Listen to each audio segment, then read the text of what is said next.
সুযোগের সদ্ব্যবহার।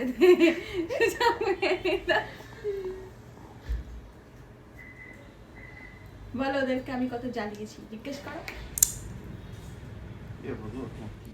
Hello everyone, this is Aditi. Welcome back to Aditi's makeover. So দেখতেই পাচ্ছ আজকে কিন্তু আমার স্টুডিও বুকিং ছিল আর আজকে ছিল রিসেপশন। ব্রাইডের আসার কথা ছিল 3টের সময়, বাট ব্রাইড এসে পৌঁছে গেছে 4:30 সময়। আমরা অনেকক্ষণ ওয়েট করার পরও দেখছি ব্রাইড আসছে না। তারপর ফাইনালি ব্রাইড এলো এবং দাদাভাই আমাকে কিন্তু বলেই দিয়েছেন যে গ্রুম যে 7:30টার মধ্যে ব্রাইডকে কমপ্লিট করতে হবে। তো সেই অনুযায়ী কিন্তু আমাদের মেকআপটা স্টার্ট করে দিতে হলো। আর ব্রাইড কিন্তু ওয়াটারপ্রুফ মেকআপ করবে, তো সেই অনুযায়ী আমি আগে ফার্স্টে ম্যাজিক ড্রপ দিয়ে দিলাম এবং তারপরে কিন্তু মেকআপটা স্টার্ট করলাম। ওয়াটারপ্রুফ মেকআপের জন্য ম্যাজিক ড্রপটা কিন্তু ভীষণভাবে প্রয়োজন। তো যাই হোক, আমরা তড়িঘড়ি করে কিন্তু মেকআপ স্টার্ট করে দিয়েছি এবং এখানে যে দেখতে পাচ্ছ এই দুটো আমার বোন। তো আজকে আমার অ্যাসিস্ট্যান্ট ছিল না, ও বাড়িতে গেছিলো ছুটিতে এবং আমার এই দুই বোনই কিন্তু আমাকে অ্যাসিস্ট করছিল।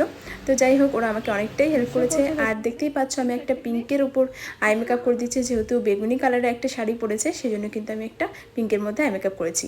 আর ও আজকে কিন্তু ব্রাইড রাখবে ওপেন হেয়ারের মধ্যে আমাকে একটা হেয়ার স্টাইল করে দিতে বলেছো, আর সেই মতেই কিন্তু আমি একটা হেয়ার স্টাইল করে দিচ্ছি।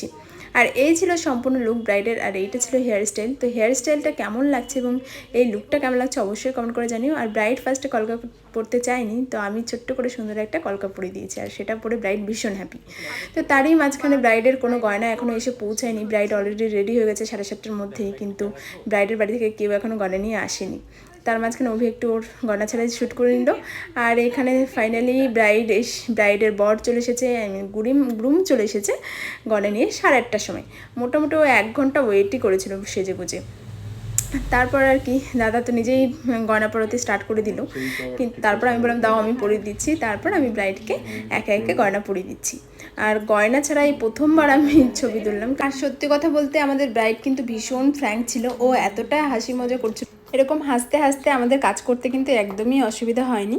আর ওর বর যখন এলো তখন কিন্তু মানে ব্রাইড বরকে বলছিল ওদের কাছে শুনে দেখো ওদের কত জ্বালিয়েছে, আমরা একদমই জ্বালাতন বোধ করিনি, আমাদের খুব ভালো লেগেছে।